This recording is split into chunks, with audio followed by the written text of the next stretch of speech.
அந்தகாரத்துல இருந்தமே அப்ப நம்மளை எப்படி மீட்டெடுத்து கொண்டு வந்தாரு.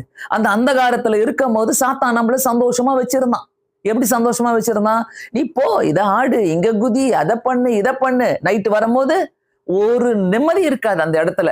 சோ இப்படிதான் நம்மளை சாத்தான் வழி நடத்திட்டு இருந்தான ஒளி அந்தகாரத்துல இருக்கும் போது கர்த்தர் நம்மளை இப்பொழுது கர்த்தருக்கு வெளிச்சமா இருக்கிறீர்கள்.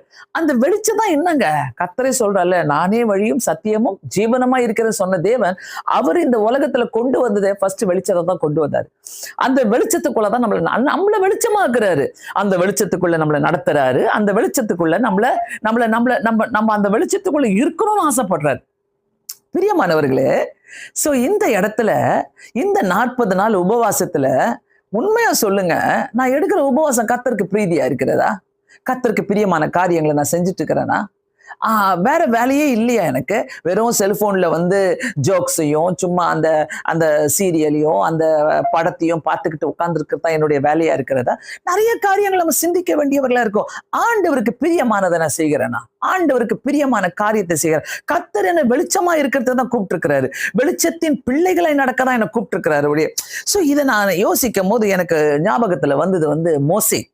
மோசையை பார்த்தீங்கன்னாக்கா, ஆண்டவர் எப்போதுமே மோசை கிட்ட போய் மோசை சொல்லுவார் ஆண்டவர்கிட்ட, ஆண்டவரே எனக்கு தெரியாத ஆண்டவரே, நான் செய்ய முடியாத ஆண்டவரே, எனக்கு பயமா இருக்குது ஆண்டவரே, நான் அந்த பார்வோன் கிட்ட போக முடியாத ஆண்டவரே.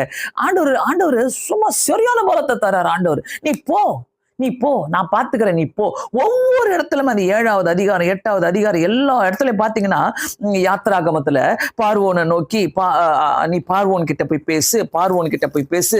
அதுல பாத்தீங்கன்னாக்கா 8வது அதிகாரம் 9வது அதிகாரம் 10வது அதிகாரம் எல்லாத்துலயுமே 8வது அதிகாரம் 1வது வசனத்துல, அப்போது கர்த்தர் மோசையை நோக்கி, நீ பார்வோன் இடத்துல போய் எனக்கு ஆராதனை செய்ய என் ஜனங்களை அனுப்பிவிடு. கர்த்தர் வேற ஒன்றுமே கேட்கல.